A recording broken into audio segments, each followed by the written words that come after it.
अगली बार कमल के बारे में बोलने से पहले थोड़ा सोच कर बोलिए कि आप किस किस का अपमान कर रहे हैं। जितना मेरा आप लोग इंसल्ट करना चाहते हैं आप खुशी से करिए, आप रोज करिए, मगर एक बात मत भूलिए, जाति जनगणना को हम यहाँ पास करके दिखाएंगे।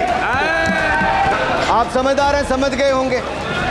सर पहले चक्रव्यूह ने देश को विभाजन कराया, पहले चक्रव्यूह ने देश का विभाजन करवाया, और दूसरे जो एनजी उन्होंने देश को कश्मीर की समस्या दी और चीनियों को भारत की भूमि सौगात में दी, चीनियों को भारत भूमि सौगात में दी। देश में दलितों की, आदिवासियों की, पिछड़ों की बात उठाता है, जो भी उनके लिए लड़ता है उसको गाली खाना ही पड़ता है। सर तीसरे चक्रव्यूह आईजी ने, पूर्व प्रधानमंत्री आईजी ने देश को आपातकाल दिया, इमरजेंसी दी, और पंजाब में अशांति दी। चौथे जो RG1 है, RG1 ने बोफोर्स दिया और सिखों का नरसंहार किया। सिर्फ मच्छी की आंख दिख रही थी, उसी प्रकार मुझे सिर्फ मच्छी की आंख दिख रही है। जाति जनगणना हम करा के दिखाएंगे। खत्म। आपको जितनी गाली देनी है आप दीजिए, हम खुशी से लेंगे। असत्य के पैर नहीं होते, असत्य के पैर नहीं होते, और ये असत्य अक्सर कांग्रेसियों के कंधे पर सवार होकर सैर करता है। जैसे मदारी के कंधे पर बंदर होता है, वैसे ही राहुल जी के कंधे पर दल होता है। और ओबीसी की बात, जनगणना की बात बहुत की जाती है। माननीय सभापति जी, जिसकी जात का पता नहीं वो गणना की बात करता है।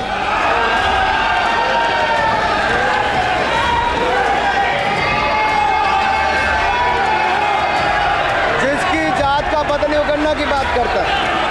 अनुराग ठाकुर जी ने मुझ पर गाली दी है। नहीं, कोई मुझे सब बोले दी सर, मुझे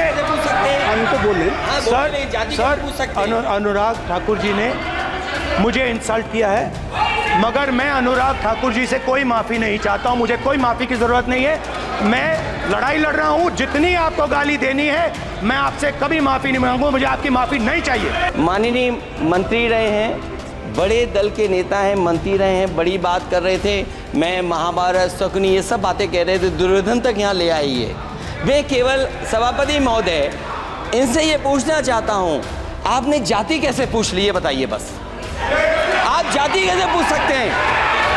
आप बताएं जाति कैसे पूछ सकते हैं? आप पूछ के दिखाओ जाति को।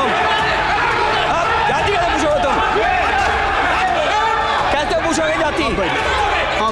नहीं, जाति नहीं पूछ सकते आप। आपने कह दिया ना। अब आप हमारी जाति नहीं पूछ सकते। आप हमारी व्यवस्था सुन लें, आप मेरी व्यवस्था सुन लें। स्वर्गीय RG1 जी ने यही कहा था कि ओबीसी के आरक्षण का विरोध करता हूं। ये तो सदन में है। RG1 ने कहा था कि मैं ओबीसी को आरक्षण का विरोध करता हूं। अब ये तय करें कि वो सही थे या ये सही हैं। जिस व्यक्ति को बजट निर्माण की प्रक्रिया का पता ना हो, संसदीय कार्य में रुचि ना हो, मात्र अध्यादेश को फाड़ने का काम किया हो, उससे क्या अपेक्षा की जा सकती है? मैं पूछना चाहता हूँ, हलवा किसको मिला? मैं पूछता हूँ, हलवा किसको मिला? राहुल जी बताइए, हलवे की बात की थी। जीभ घोटाले का हलवा किसने खाया? वो फोर्स घोटाले का हलवा किसने खाया? अंतरिक्ष देवास घोटाले का हलवा किसने खाया? नेशनल हेराल्ड के घोटाले का हलवा किसने खाया? सबमरीन घोटाले का हलवा किसने खाया? अगस्ता वेस्टलैंड घोटाले का हलवा किसने खाया? 2G स्कैम हलवा किसने खाया? कॉमनवेल्थ स्कैम का हलवा किसने खाया? कोयला घोटाले का हलवा किसने खाया? वाल्मीकि योजना घोटाले का हलवा किसने खाया? चारा घोटाले का हलवा किसने खाया? यूरिया स्कैम का हलवा किसने खाया? राहुल जी, हलवा मीठा था या फीका?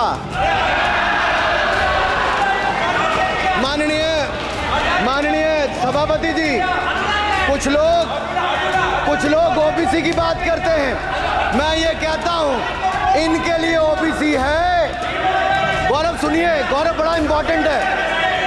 आप can you address to the chair? माननीय सर, इनके लिए ओबीसी का मतलब है only for brother in law commission, only for brother in law commission. और only for brother in law commission के लिए काम करने वाली पार्टी अदर बैकवर्ड कास्ट की बात करती है तो आर्नी को भी पंखे के साथ लटकर आत्महत्या कर लेनी चाहिए। मतलब जिस पार्टी ने अपने पार्टी के अध्यक्ष जो एक पिछड़े वंचित समाज से आते थे उनको धोती से खींचकर पार्टी से बाहर निकाल दिया हो, उसके शहजादे हमें ज्ञान बांट रहे। अरे साहब, इनको पहले तो एलओपी का मतलब समझना पड़ेगा। ये लीडर ऑफ प्रोपेगेंडा नहीं, लीडर ऑफ ऑपोजिशन है। इसका मतलब लीडर ऑफ ऑपोजिशन है। हाँ जी, आप अभी सर, ये leader can you listen me?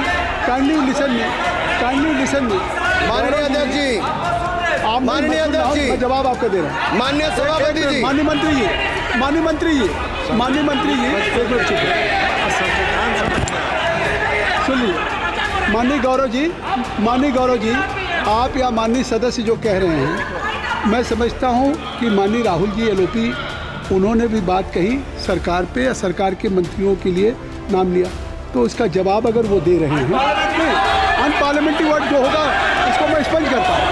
मैं अनपार्लियामेंट्री अनुराग ठाकुर जी। सर, माननीय अध्यक्ष जी, माननीय सभापति जी, आप देखिए, मैं इतना ही कहना चाहता हूं, क्या बंद कर दें, क्योंकि एलओपी का मतलब लीडर ऑफ प्रोपेगेंडा नहीं, लीडर ऑफ ऑपोजिशन होता है। अब संधि है, ठीक है, असत्य निराधार। जी सर, जी उसके ठीक है, निराधार है। सर आप देखिए, ओबीसी के लिए आज ओबीसी का कोटा खत्म करके अगर मुसलमान को आरक्षण देने की बात कोई करता है तो आपकी आंध्र कर्नाटक आपके कहने पर वो लोग करने की बात करते हैं। आप यहाँ पे ओबीसी की बात करते हो सर। माननीय सभापति जी, मैं एक बात और कहना चाहता हूँ यहाँ पर। एक बात सर, अग्निवीर की बात कही गई और अखिलेश यादव जी ने मेरा नाम लेके कहा। सर, मैं हिमाचल प्रदेश से आता हूँ, बहुत छोटा राज्य, 70 लाख की आबादी है सर। देश में कारगिल के समय सबसे ज्यादा शहादत दी तो हिमाचल के वीर सपूतों ने दी। समाप्त